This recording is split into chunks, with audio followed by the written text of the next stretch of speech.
The County Deer Advisory Councils have now completed their first year as partners in deer management with the DNR.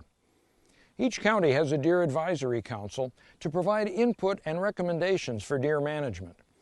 Each council is supported by a DNR wildlife biologist, forester, and law enforcement officer. And each council also has representatives from stakeholder groups, including tourism, agriculture, landowners in the Deer Management Assistance Program, transportation, sporting groups, forestry, and urban deer issues. Regardless of which group they represent, many of the council members are also hunters, so they understand hunters' interests. These representatives are asked to gather information from their respective groups about deer management from the group's perspective. Then the council representatives convene at public meetings to discuss and set appropriate deer quota and antlerless permit levels for the deer season.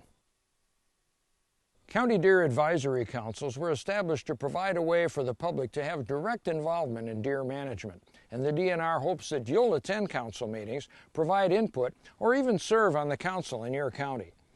The creation of the CDAC, the councils, I think has changed deer management in that it gives the public a real voice in the management of our herd that they might not have had before. This past fall, we first met to come up with some ideas on what we wanted to do with our local herd in Washburn County. We had three options: to either decrease the herd, maintain the herd, or increase the herd. We initially voted to maintain our herd in this county, but we did hear a lot of pushback, a lot of feedback from the public here that they wanted us to increase the herd. So at our subsequent final meeting to determine what we wanted to do, we did vote to increase our deer herd.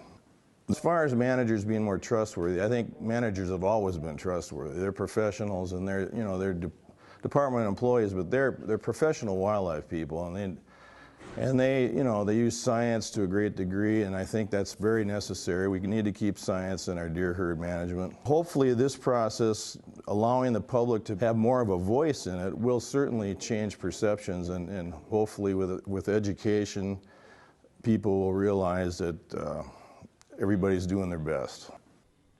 For more information, visit the DNR website and search keyword CDAC and explore the new CDAC webpage.